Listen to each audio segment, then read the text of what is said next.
Good PM mga fitness. So today is Tuesday. Yan. So ito yung aking physique check yan. So ito yung aking physique. So papakita ko sa inyo yung physique ko.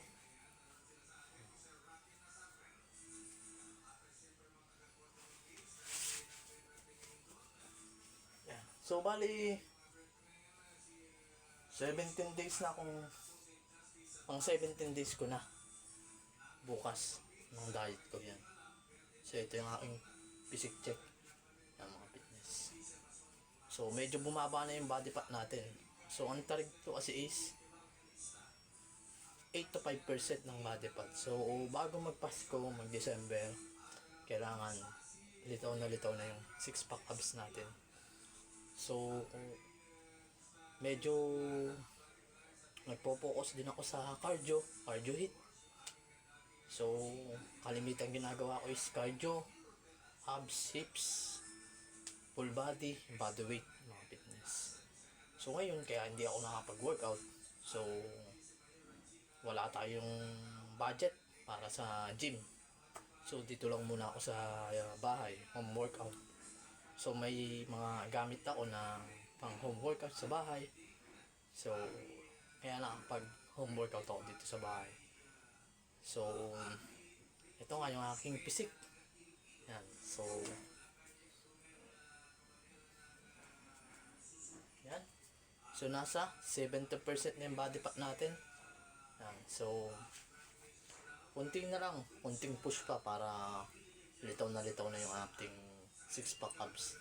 So dito kasi sa pinaka-serratus yan. So gumuguhit na siya mga fitness. Yan. So gumuguhit na yung aking serratus.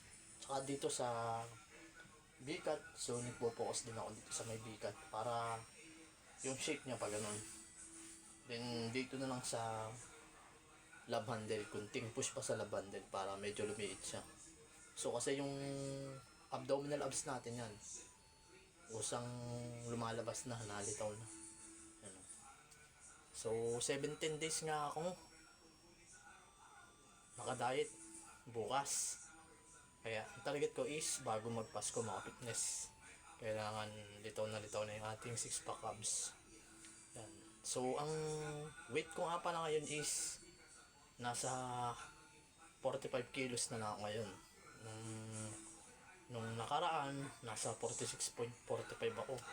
So bumaba yung timbang talaga kasi nagbawas ako ng kain. So calories deficit. So 45 kilos na ako ngayon. So nung nagpabalking ako, nasa 58 kilos ako hanggang 60. So ngayon 45 kilos. Yan. So medyo lumiit yung tiyan natin, hindi kagaya dati na bulking pace tayo. Yan. So ito yung aking physique check.